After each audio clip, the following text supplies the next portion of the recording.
अस्सलाम वालेकुम। मैं प्रोफेसर फ़ारूक तौसीफ़ यूजीआई से पाक स्टडीज़ के एक नए टॉपिक के साथ जो है वो आपके सामने दोबारा से हाज़िर हूँ। हम लोगों ने लास्ट लेक्चर में जो है वो अपना 4th चैप्टर जो है, चौथा बाब, उसको कंक्लूड किया था, ख़त्म किया था। अब हम लोग जो हैं वो 5वां चैप्टर जो है उसको स्टार्ट करने जा रहे हैं। अब ये जो 5वां चैप्टर है ये रिलेटेड है administrative structure of Pakistan. Pakistan का जो तंजीमी ढांचा है उससे इसका ताल्लुक़ है। हम लोग ये देखेंगे कि पाकिस्तान में हुकूमत करने के कौन कौन से तरीके और हुकूमत की कौन कौन सी टाइप्स और किन किन लेवल्स पर, सतह पर जो है ये हुकूमत पाकिस्तान में की जाती है। पाकिस्तान दुनिया के उन ममालिक में शुमार होता है, वन ऑफ दोज कंट्रीज़ जहाँ पर डेमोक्रेसी या जमहूरी निज़ाम हुकूमत जो है वो चलाया जाता है। लेकिन पाकिस्तान जो है ये एक फेडरेशन है, ये याद रखिएगा, एक फेडरेशन है। यहाँ पर एक मरकज़ी हुकूमत है जो पाकिस्तान के तमाम इलाकों पर जो है वो हुकूमत रखती है, तमाम इलाकों पर, तमाम एरियाज़ को कंट्रोल करती है। लेकिन इसके साथ साथ हमने, चूँकि ये मुल्क छोटा नहीं है, अकॉर्डिंग टू एरिया काफ़ी बड़ा मुल्क है, 33rd लार्जेस्ट कंट्री है इस दुनिया की, आलमोस्ट 200 से अबव कंट्रीज़ हैं इस दुनिया में। तो वहाँ पर अगर आपका 33वां बड़ा मुल्क है तो इसका मतलब ये है कि ये काफ़ी बड़ी कंट्रीज़ में इसको जो है वो शुमार किया जाता है। तो इसको कंट्रोल करने के लिए फिर हमने मज़ीद छोटे एडमिनिस्ट्रेटिव यूनिट्स में, छोटे इंतज़ामी यूनिट्स में इसको जो है वो डिवाइड कर रखा है। मरकज़ी हुकूमत है, फेडरेशन है, फेडरल गवर्नमेंट है, लेकिन उसके साथ साथ, वफाक के साथ साथ हमने इसको फर्दर डिवाइड किया हुआ है दो मज़ीद हिस्सों में, जो कि एडमिनिस्ट्रेटिव हमारे यूनिट्स हैं, जिनमें प्रोविंसेस हैं और उसके साथ जो है वो हमारी लोकल गवर्नमेंट्स हैं, जिनको मकामी हुकूमतें जो हैं हम लोग कहते हैं। अब मकामी हुकूमतों को भी फर्दर जो है वो 2-3 हिस्सों में तकसीम किया जाता है, जिसकी बात हम लोग जो है वो आगे चल के करेंगे। तो हमने बात करनी है एडमिनिस्ट्रेटिव यूनिट ऑफ पाकिस्तान की। अब ये जो एडमिनिस्ट्रेटिव यूनिट्स हैं, एडमिनिस्ट्रेटिव स्ट्रक्चर है, इंतज़ामी ढांचा है, जिसमें पाकिस्तान जो है वो अपनी हुकूमत के स्टाइल को चलाता है। फिर हमने यहाँ पर गुड गवर्नेंस जो है उसका भी जिक्र करना है कि किस तरह से एक अच्छा निज़ाम हुकूमत जो है पाकिस्तान में हम लोग बनाने की कोशिश कर रहे हैं। सबसे पहली चीज़, according to your unique notes, जिसका हम लोगों ने जिक्र करना है वो आपकी कौमी असम्बली, नेशनल असम्बली, सेनेट का जिक्र है।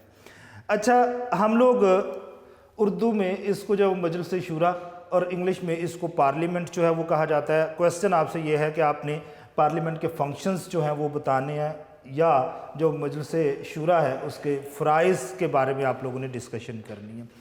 अब पहले तो ये याद रखिएगा कि हमारी जो पार्लियामेंट है वो कंसिस्ट करती है 2 हाउसेस पे। 2 ईवानी हमारी जो है ये मजलिस शूरा है, पार्लियामेंट है। एक नेशनल असम्बली जिसे लोअर हाउस कहते हैं, दूसरी सेनेट जिसे अपर हाउस जो है वो कहा जाता है। ये दोनों हाउसेस मिलके जो हैं वो पाकिस्तान की मरकज़ी जो पार्लियामेंट है उसको बनाते हैं, उसकी तश्कील इस पर होती है। अब इन दोनों के फंक्शंस क्या हैं, फ़राइज़ क्या हैं, उसका जिक्र भी करेंगे। उसके साथ साथ हम लोग ये भी देखेंगे कि इन जो हमारे पार्लियामेंट के ये जो दोनों हाउसेस हैं, दोनों ईवान हैं, ईवान ज़ीरी और ईवान बाला, lower house and upper house, उन दोनों में कितनी कितनी सीट्स, कितनी कितनी नुमाइंदगी जो है वो हमारे सूबों को, ट्राइबल एरियाज़ को, और हमारी जो कैपिटल टेरिटरी है इस्लामाबाद, हमारा जो कैपिटल है, उसको कितनी कितनी सीट्स जो हैं वो मिलती हैं। और फिर इसमें हम लोग रिज़र्व्ड सीट्स का भी जिक्र जो है वो करते चले जाएंगे।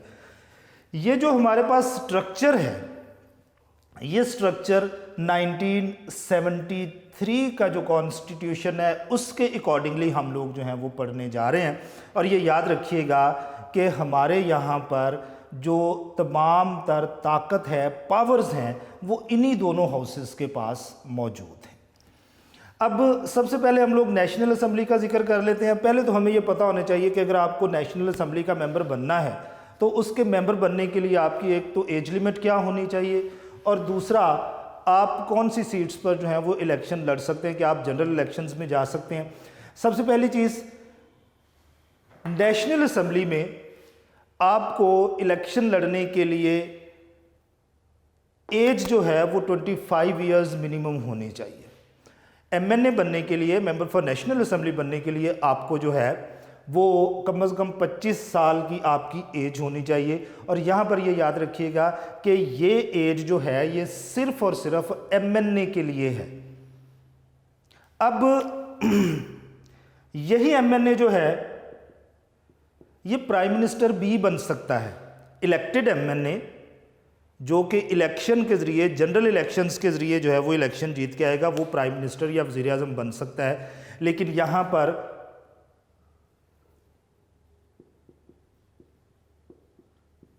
ये डिफरेंस है।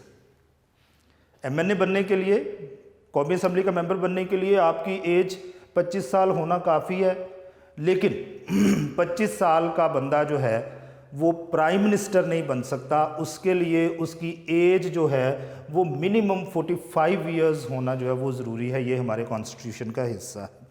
ठीक हो गया, 25 साल एमएनए के लिए। फिर एमएनए अगर चाहता है कि वो वज़ीर आज़म बन जाए, प्राइम मिनिस्टर बने पाकिस्तान का, तो उसके लिए उसको जो है वो एज लिमिट इंक्रीज़ हो जाती है। ठीक हो गया। अब इसमें हम लोगों ने ये देखना है कि ये कितने ड्यूरेशन के लिए, कितने अरसे के लिए लोग आते हैं। तो पाकिस्तान की जो नेशनल असम्बली के मेंबर्स इलेक्ट किए जाते हैं वो फॉर द 5 ईयर्स इलेक्ट किए जाते हैं। 5 साल के लिए इनका इलेक्शन होता है। 5 साल के बाद ये अपनी हुकूमत की मुद्दत ख़त्म करके तो इलेक्शन जो है वो फिर निगरान हुकूमत करवाती है और नए लोगों को ये ट्रांसफ़र करके चले जाते हैं। इसमें जो हेड्स होते हैं नेशनल असम्बली के, जो नेशनल असम्बली का इजलास कंट्रोल करते हैं, जो चेयर करते हैं, उसको सबसे पहले स्पीकर, और उसके बाद उसकी एब्सेंस में जो है वो डिप्टी स्पीकर इस हाउस की कार्रवाई को आगे बढ़ाता है। ठीक हो गया। इसके जो हेड्स होते हैं वो स्पीकर और डिप्टी स्पीकर होते हैं। प्राइम मिनिस्टर असम्बली का हेड नहीं होता है, ये याद रखिए।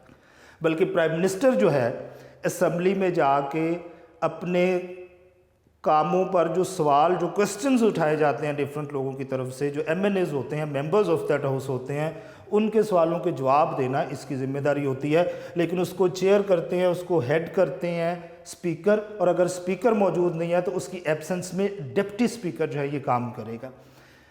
इसमें अगर हम लोग सीट्स की डिवीज़न के बारे में बात करें, सीटों की तकसीम के बारे में बात करें, तो यहाँ पर सीट्स जो हैं हर सूबे को अकॉर्डिंग टू पॉपुलेशन, आबादी के लिहाज से ईच प्रोविंस जो है वो अपनी अपनी सीट सिक्योर करता है। यहाँ पर नुमाइंदगी कैसे मिलती है?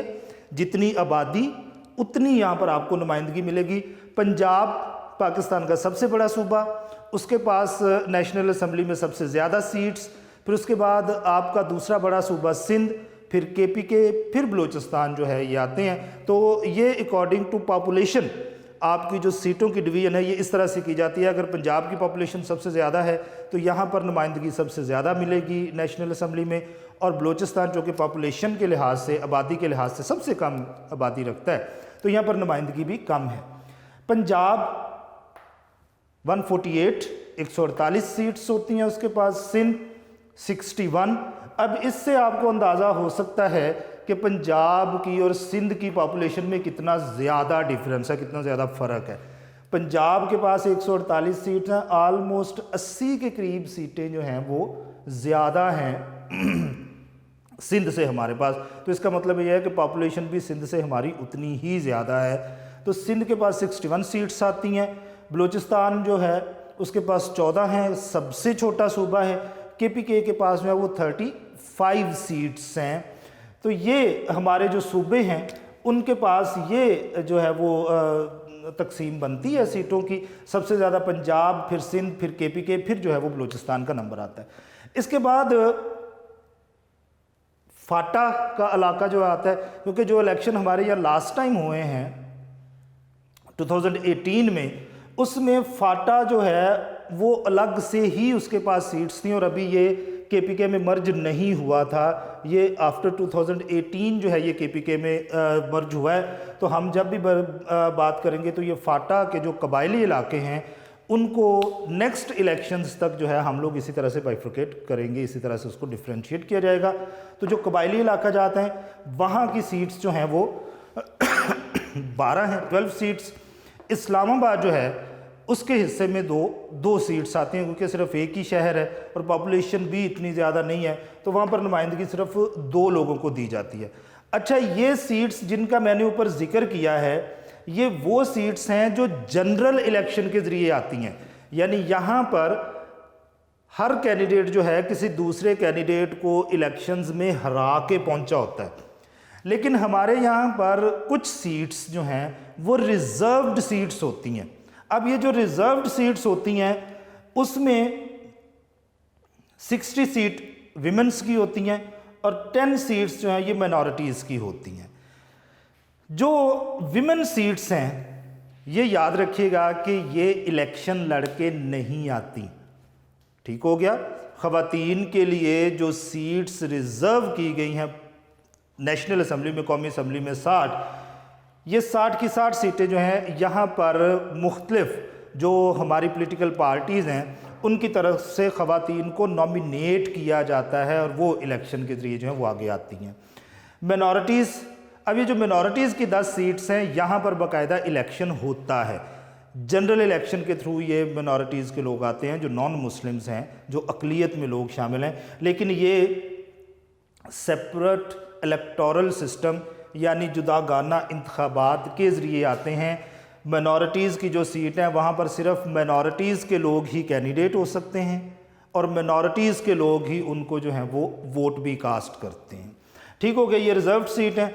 आगे हम लोग जो विमेंस की रिज़र्व्ड सीट्स हैं उनकी अगर हम लोग जो है वो बाइफर्केशन करें, उनकी हम लोग डिवीज़न करें, तो पंजाब चूँकि आबादी के लिहाज से सबसे बड़ा सूबा, तो उसके पास 35 सीट्स हैं, सिंध के पास 14 सीट्स हैं, केपीके के पास 8 सीट्स हैं, बलूचिस्तान के पास 3, फाटा और इस्लामाबाद के साथ ख़वातीन की कोई भी रिज़र्व्ड सीट जो है वो मौजूद नहीं है, ठीक हो गया।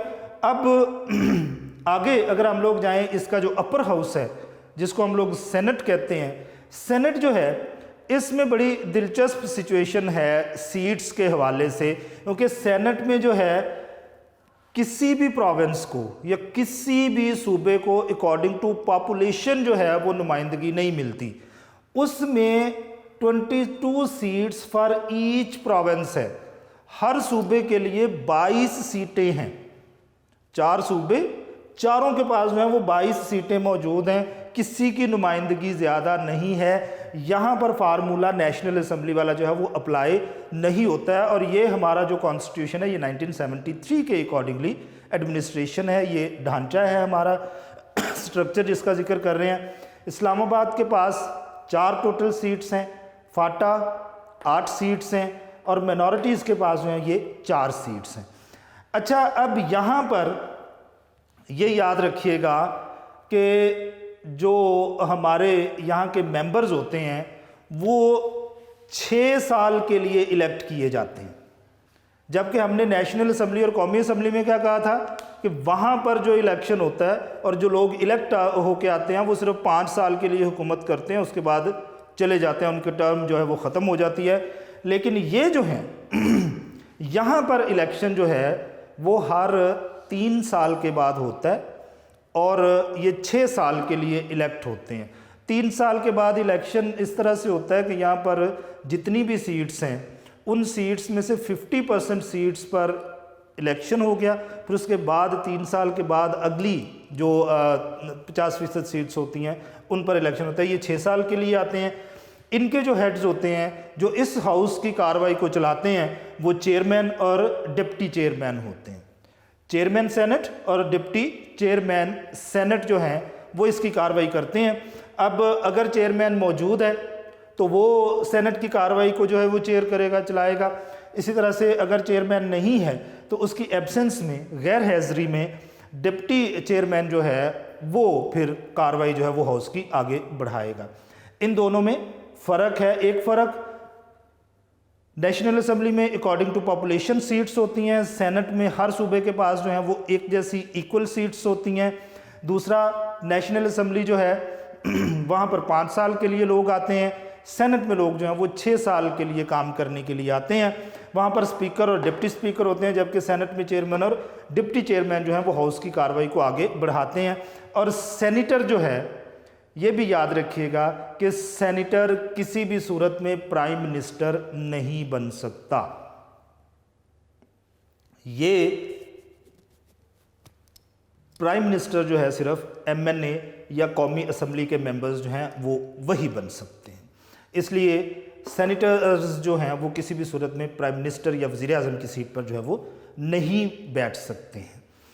अच्छा, अब अगर हम लोग एरियाज़ का जिक्र करें, इलाकों का जिक्र करें, किन किन इलाकों में जो है वो इलाके इसके अंडर आते हैं फेडरेशन के अंदर, तो 4 सूबे पंजाब, सिंध, केपीके, बलूचिस्तान और उसके अलावा आपका जो फेडरल टेरिटरी है, आपकी जो कैपिटल है इस्लामाबाद, और फिर कबायली इलाके जो आपके हैं फाटा के, वो एरियाज़ जो हैं वो सारे के सारे इसमें शामिल हैं। ये दोनों हाउसेस जो हैं इनका मैंने आपको बता दिया कि सीट्स किस लिहाज से मिलती हैं। फिर मैंने आपको इसको ये भी बता दिया कि मेंबर्स के लिए कितनी एज लिमिट होनी चाहिए। फिर मैंने आपको बताया कि प्राइम मिनिस्टर जो है वो नेशनल असम्बली से आता है। फिर आपसे डिस्कशन ये हुई कि जो नेशनल असम्बली या कौमी असम्बली है उसके जो हेड्स हैं वो स्पीकर और डिप्टी स्पीकर होते हैं, जबकि सेनेट के जो हैं वो चेयरमैन और डिप्टी चेयरमैन होते हैं। फिर ये बात भी हुई कि जो नेशनल असम्बली के लोग हैं वो 5 साल के लिए इलेक्ट होके आते हैं, जबकि सेनेट के लोग जो हैं वो 6 साल के लिए इलेक्ट होके आते हैं। अब इलाकों का जिक्र मैंने कर दिया कौन कौन से आते हैं। अब हमने बात ये करनी है कि फंक्शंस क्या हैं पार्लियामेंट के। पार्लियामेंट पाकिस्तान में क्या क्या फ़राइज़ जो है वो सर अंजाम देती है। सबसे पहले इसका जो काम है वो लेजिस्लेशन है, कानून साजी करना है। अगर आपने कोई नया कानून बनाना है, कोई पुराना कानून ख़त्म करना है, किसी पुराने कानून में लॉ में जो अमेंडमेंट करनी है, तब्दीली लानी है, कोई चेंजिंग्स आनी है, तो वो सारे का सारा काम जो है वो पार्लियामेंट ही करती है। अच्छा, इसमें बाकायदा एक प्रोसीजर है कानून बनाने का, लॉ बनाने का, जिसे हम लोग प्रोसीजर ऑफ लेजिस्लेशन या कानून साजी का तरीक़ाकार कहते हैं। हम देखते हैं कि किस तरह से जो है ये लेजिस्लेशन की जाती है। सबसे पहले एक ड्राफ्ट जो है वो बनाया जाता है, कानूनी मुसव्वदा होता है, लॉ ड्राफ्ट होता है। ये जो लॉ ड्राफ्ट है इसमें प्रपोजल्स दिए जाते हैं कि कौन सा कानून बन सकता है, कौन सा ख़त्म कर देना चाहिए, या किस कानून में आपको जो है वो अमेंडमेंट कर देनी चाहिए। तो ये मुसव्वदा जो है, ये लॉ ड्राफ्ट जो है, ये पहले काबीना के सामने, कैबिनेट के सामने पेश होता है, और अगर इसको 2/3 मेजॉरिटी मिल जाती है तो फिर इसको एक बिल की सूरत में जो है वो नेशनल असम्बली में पेश किया जाता है। अब नेशनल असम्बली में इस बिल को जो है वो पास कर दिया गया है। फिर ये बिल यहाँ से पास होने के बाद जाएगा सेनेट के पास, और अगर सेनेट भी इसको पास कर देता है तो फिर ये बिल जो है यहाँ सेनेट से पास होने के बाद जाएगा सदर ममलकत के पास, प्रेसिडेंट के पास, और प्रेसिडेंट अगर इस पर सिग्नेचर कर देते हैं तो ये एक लॉ और एक कानून जो है वो बन जाएगा। लेकिन अगर इस बिल पर प्रेसिडेंट जो हैं वो किसी किस्म का इतराज़ लगा देते हैं, कोई एलिगेशन लग जाता है, तो ऐसी सूरत में ये दोबारा कौमी असम्बली में आएगा। और अगर कौमी असम्बली में, नेशनल असम्बली में इसको 2/3 मेजॉरिटी से, 2/3 अक्सरियत से इसको पास कर लिया जाता है, तो अब इस बिल को ना सेनेट में जाने की ज़रूरत है, ना प्रेसिडेंट के पास जाने की ज़रूरत है। ये ऑटोमेटिकली जो है वो कानून का दर्जा हासिल कर लेगा। देन नेशनल डेवलपमेंट, कौमी तरक्याती काम, ये भी जो हमारी नेशनल असम्बली है, जो हमारी पार्लियामेंट है, ये इसी का काम होता है। इसी ने नेशनल डेवलपमेंट के लिए जितने भी काम करने होते हैं उन सब के लिए जो है इन्होंने काबीना से अब मंजूरी लेनी होती है। फ़ंड्स की, फ़ंड्स पास करना, मंजूर करना इन्हीं की ज़िम्मेदारी होती है, और सारे के सारे तरक्याती काम जो हैं वो इनकी मर्ज़ी से जो हैं वो किए जाते हैं। देन फाइनेंशियल गवर्नेंस मैंने यहाँ पे नहीं लिखा है, ये जो है वो हमें मुआशी हमारी जो असिस्टेंट्स हैं वो भी प्रोवाइड करते हैं। हर साल जून के महीने में जो बजट है वो पेश किया जाता है, यहाँ का आपका जो वज़ीर ख़जाना होता है वो पेश करता है। अब ये जो वज़ीर ख़जाना है वो बजट में बताया ये जाता है कि ये जो आने वाला साल है, इस साल में हम लोग जो हैं वो कौन से नए टैक्सेस लगाएंगे, कौन से टैक्सेस में इजाफा होगा, कौन से टैक्सेस हम लोग ख़त्म कर रहे हैं, कौन से टैक्सेस में कमी होगी, ये सारा कुछ बताया जाएगा। फिर बताया जाएगा कि इस साल हम कितना पैसा कमाएंगे, पाकिस्तान इस साल कितना पैसा कमाएगा और इस साल पाकिस्तान कितने पैसे कहाँ कहाँ ख़र्च करेगा। वो फील्ड्स, वो एरियाज़, वो जगह जहाँ पर ये पैसे खर्च होने हैं वो भी सारे के सारे इसमें बताए जाते हैं हमें। प्रोविज़न ऑफ जस्टिस, इंसाफ की फ्राहमी। अब बहुत सारे ऐसे क्राइम्स होते हैं जो क्राइम या जराइम जो है वो हम लोग करते हैं, तो सिटीजन्स जो हैं वो अपने आप को गैर महफूज समझते हैं और हमारे पास कोई ऐसा कानून नहीं है जिसके तहत हम उन क्रिमिनल्स को जो है वो सज़ाएँ दे सकें। तो ऐसी सूरत में क्या किया जाता है कि यहाँ पर कानून पास किया जाता है, यहाँ पर इंसाफ की फ्राहमी के हवाले से उनका जिक्र है। इलेक्शन करवाना, अच्छा अब ये इलेक्शन कौन से करवाते हैं? यहाँ पर इलेक्शन होता है प्राइम मिनिस्टर का, प्रेसिडेंट का, स्पीकर का, डिप्टी स्पीकर का, चेयरमैन का और डिप्टी चेयरमैन का। ये इलेक्शंस करवाना भी इसी हाउस की जो है वो ज़िम्मेदारी है। पाकिस्तान के हम लोगों ने जो टॉपिक है उसका ज़िक्र किया था, जिसमें हम लोगों ने ये ज़िक्र किया था जो फेडरल एडमिनिस्ट्रेशन है उसके हवाले से हमने सबसे पहले पार्लियामेंट का जिक्र किया है। अब हम लोग जो हैं वो जिक्र करने जा रहे हैं जो हमारे वफाकी इंतज़ामिया है या फेडरल एडमिनिस्ट्रेशन है। फिर उसके बाद हम लोग फेडरल एग्जीक्यूटिव्स एंड ऑफिसर्स, जो हमारे वफाकी ओहदेदार हैं, जो हमारी वफाकी हुकूमत को कंट्रोल करते हैं, वो देखेंगे। जो यहाँ पर फेडरल एडमिनिस्ट्रेशन से रिलेटेड चीज़ें मैंने लिखी हुई हैं, ये याद रखिएगा कि ये सारे के सारे ऑफिसेज़ हैं, दफातर हैं, जिनके ज़रिए हम पाकिस्तान की जो हुकूमत है उसको रन करते हैं, चलाते हैं। सबसे पहले हमारे पास जो वफाकी इंतज़ामिया में फेडरल एडमिनिस्ट्रेशन में चीज़ आती है वो प्रेसिडेंट हाउस या प्रेसिडेंट सेक्रेटेरिएट, ईवान सदर या सदारती सेक्रेटेरिएट इसको कहा जाता है।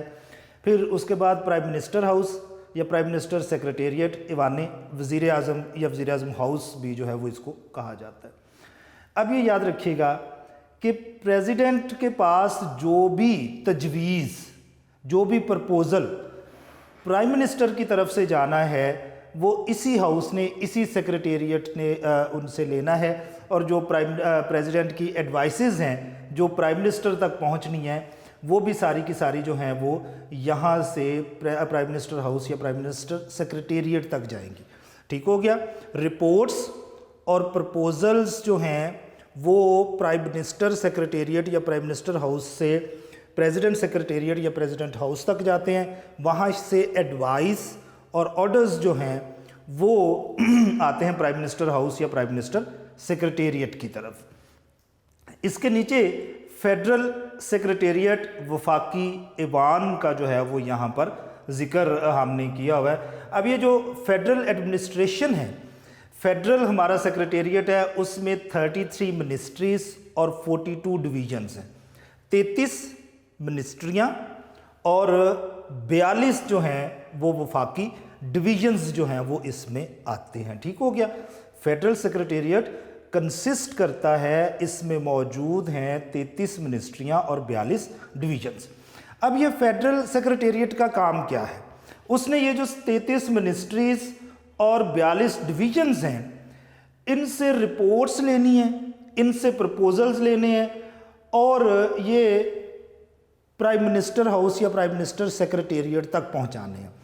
और प्राइम मिनिस्टर के जितने भी ऑर्डर्स होंगे जो मिनिस्ट्रीज़ और डिवीजन्स तक पहुंचाए जाने हैं वो सारे के सारे फेडरल सेक्रेटेरिएट से ही मिनिस्ट्रीज़ और डिवीजन्स में पहुंचाए जाएंगे। उसके बाद वफाकी महकमे हैं, डिपार्टमेंट्स हैं, जैसे महकमा दाखिला है जिसके ज़िम्मे हमारा जो इंटीरियर है पाकिस्तान का, अंदरूनी जो मामलात हैं उनको देखना होता है। तो ये डिपार्टमेंट्स जो हैं फेडरेशन के अंदर हैं बहुत सारे महकमे, उन महकमों का यहाँ पर जिक्र है। और ये महकमे जो हैं या ये जो डिपार्टमेंट्स हैं ये किसी ना किसी मिनिस्ट्री या किसी ना किसी डिवीज़न के अंदर हर सूरत में आते हैं। देन सब डिपार्टमेंट्स, ज़ैली इदारे, ये जो हमने डिपार्टमेंट्स का जिक्र किया है, वफाकी महकमों का जिक्र किया है, इनके नीचे बहुत सारे जो हैं वो ज़ैली इदारे, इनके सब डिपार्टमेंट्स भी काम करते हैं।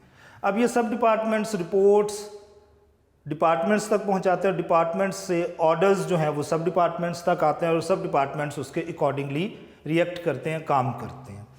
Then independent and semi independent institutions हैं, खुद मुख्तार और नीम खुद मुख्तार इदारे हैं। अच्छा, ये एक दिलचस्प सिचुएशन ये है कि जो मुकम्मल खुद मुख्तार इदारे होते हैं, ये इदारे अपने सारे के सारे फंड्स भी खुद जनरेट करते हैं, अपने अखराजात जो हैं, अपने एक्सपेंस जो हैं वो खुद ही मीट करते हैं। उसके अलावा जो नीम खुद मुख्तार अदारे हैं ये किसी हद तक जो है वो हुकूमत पर भी इन्हिसार करते हैं, उन पर डिपेंड करते हैं और किसी हद तक ये अपने मामला ख़ुद भी रन करने की सलाहियत जो है वो रखते हैं। तो ये खुद मुख्तार और नीम खुद मुख्तार इदारे जो हैं वो यहाँ पर आ जाएंगे। अब ये एक बाकायदा एडमिनिस्ट्रेशन की एक इंतज़ामिया की चेन है जो ऊपर से नीचे की तरफ चलती है। प्रेसिडेंट के ऑर्डर्स आएंगे प्राइम मिनिस्टर हाउस तक, सेक्रेटेरिएट तक, फिर प्राइम मिनिस्टर से फेडरल सेक्रेटेरिएट तक, फिर मिनिस्ट्रीज़ या डिवीजन्स तक जाएंगे, फिर डिपार्टमेंट्स में आएंगे, फिर सब डिपार्टमेंट्स तक जाएंगे, फिर इंडिपेंडेंट एंड सेमी इंडिपेंडेंट इदारों में जाएंगे। मिनिस्ट्री एक बड़ा यूनिट होता है, जबकि डिवीज़न जो है ये एक मिनिस्ट्री में एक या एक से ज़्यादा यूनिट्स हो सकते हैं। एक मिनिस्ट्री एक या एक से ज़्यादा डिवीजन्स पर कंसिस्ट कर सकती है, मुश्तमिल हो सकती है। अगर हम लोग फेडरल एग्जेक्टिव्स और ऑफिसर्स का जिक्र करें तो हमारा जो सबसे बड़ा कॉन्स्टिट्यूशनल एग्जेक्टिव है, सबसे बड़ा जो हमारा आइनी ओहदा है वो सदर है, प्रेसिडेंट के पास है। और प्रेसिडेंट जो है ये हमारा एक आइनी ओहदा होता है। देन प्राइम मिनिस्टर है, वज़ीर आज़म है। वज़ीर आज़म जो है ये गवर्नमेंट का हेड होता है। जो हमारी पार्लियामेंट है उसमें जो भी लोग इलेक्ट होके आते हैं उसमें से एक बंदे को हम लोग अपनी गवर्नमेंट का जो है वो हेड इलेक्ट कर लेते हैं, वो हमारा वज़ीर आज़म होता है। और पाकिस्तान में होने वाले हर काम की ज़िम्मेदारी जो है वो इस पर है और यही जवाबदेह है। फेडरल कैबिनेट वफाकी काबीना, अब ये याद रखिएगा कि हर MNA या सेनेटर जो है वो वफाकी काबीना या फेडरल कैबिनेट का हिस्सा नहीं होता। फेडरल कैबिनेट के मेंबर्स सिर्फ 2 लोग होते हैं, एक फेडरल मिनिस्टर और दूसरा मिनिस्टर फॉर स्टेट, वफाकी वज़ीर और वज़ीर ममलकत। तो इन वज़रा पर मुश्तमिल ये वफाकी काबीना होती है। आपने कोई भी तरक्याती काम करना है, कोई भी लॉ पास करना है, बजट बनाना है, कोई भी पॉलिसी बनानी है, वो सबसे पहले फेडरल कैबिनेट या वफाकी काबीना के अंडर जो है वो उसमें बहस की जाएगी, फिर उसके बाद वो काम हो सकेगा। फेडरल मिनिस्टर, ये जो फेडरल मिनिस्टर है ये हेड होता है किसी ना किसी वफाकी मिनिस्ट्री का। वफाकी वज़ीर किसी ना किसी मिनिस्ट्री का जो है वो हेड होता है। देन वज़ीर ममलकत, मिनिस्टर फॉर स्टेट है, ये किसी ना किसी डिवीज़न का जो है वो सरबराह होता है। अब ये याद रखिएगा कि हमने कहा था कि मिनिस्ट्रीज़ जो हैं वो कंसिस्ट करती हैं या मुश्तमिल होती हैं एक या एक से ज़्यादा डिवीजन्स पर। तो हमने कहा जी वफाकी वज़ीर फेडरल मिनिस्ट्री का जो है वो हेड है, जबकि मिनिस्टर फॉर स्टेट, वज़ीर ममलकत जो है वो किसी न किसी डिवीज़न का सरबराह है। अब ये दोनों के दोनों जो हैं वो जवाबदेह हैं प्राइम मिनिस्टर को। फेडरल मिनिस्टर भी और मिनिस्टर फॉर स्टेट भी, यानी वफाकी वज़ीर भी और वज़ीर ममलकत भी, हर काम का जवाब जो है वो प्राइम मिनिस्टर को देंगे और प्राइम मिनिस्टर के ऑर्डर्स जो हैं वो डायरेक्टली इन लोगों तक आएंगे। देन सेक्रेटरी, ये जो सेक्रेटरी है ये वफाकी हुकूमत का, फेडरल गवर्नमेंट का 22वें ग्रेड का जो है वो मुलाजिम होता है और ये बंदा जो है ये सबसे बड़ा सरकारी मुलाजिम कंसिडर या सबसे बड़ा ब्यूरोक्रेट जो है वो पाकिस्तान में कंसिडर होता है। 22वां इसका जो है वो ग्रेड होता है, highest grade in Pakistan. Then additional secretary 21वां ग्रेड है, जॉइंट सेक्रेटरी 20वां ग्रेड है इसका, डिप्टी सेक्रेटरी 19वें ग्रेड में होता है और एक सेक्शन ऑफिसर है जो कि सबसे जूनियर एडमिनिस्ट्रेटिव ऑफिसर होता है, एग्जेक्टिव होता है, ऑफिसर होता है, और ये जो सेक्शन ऑफिसर है ये 17 और 18 ग्रेड जो है ये इसका होता है, और ये भी वफाकी जो है वो मुलाजम होता है। फेडरल गवर्नमेंट का ये भी जो है वो एम्प्लॉय होता है। अब यहाँ से जो है वो पॉलिसीज़ और ऑर्डर्स आते हैं सेक्रेटरी तक, सेक्रेटरी से वही ऑर्डर्स जो हैं वो पीछे एडिशनल सेक्रेटरी तक जाते हैं, फिर वही जॉइंट सेक्रेटरी तक आ जाते हैं वो ऑर्डर्स, फिर डिप्टी सेक्रेटरी तक जाते हैं, फिर सेक्शन ऑफिसर तक जाते हैं। अब ये जो सेक्शन ऑफिसर है ये किसी ना किसी इदारे का जो है वो सरबराह होता है, उसके किसी ना किसी इदारे के ये सेक्शन को कंट्रोल कर रहा होता है। तो ऊपर से आने वाले ऑर्डर्स जो हैं इसने पहुंचाने होते हैं, इम्प्लीमेंट करवाने होते हैं अपने महकमे में जो उसके पास मौजूद है, और फिर वहाँ से रिपोर्ट जो है वो बना के डिप्टी सेक्रेटरी तक आनी है। फिर डिप्टी सेक्रेटरी ने वो रिपोर्ट जॉइंट सेक्रेटरी को देनी है, जॉइंट सेक्रेटरी से एडिशनल सेक्रेटरी तक आएगी, और एडिशनल सेक्रेटरी फिर सेक्रेटरी तक पहुंचाएगा। वहाँ से ये मिनिस्ट्रीज़ और फिर कैबिनेट और फिर प्राइम मिनिस्टर तक जो है ये चीज़ें सारी की सारी जाती हैं। तो इस तरह से ये एग्जेक्टिव्स भी हमारे जो हैं इसमें हम लोगों ने कंसीडर कर ली हैं। नेक्स्ट लेक्चर में जो है हम लोग एक नए टॉपिक के साथ जो है वो दोबारा हाजिर होते हैं। अल्लाह हाफ़िज़।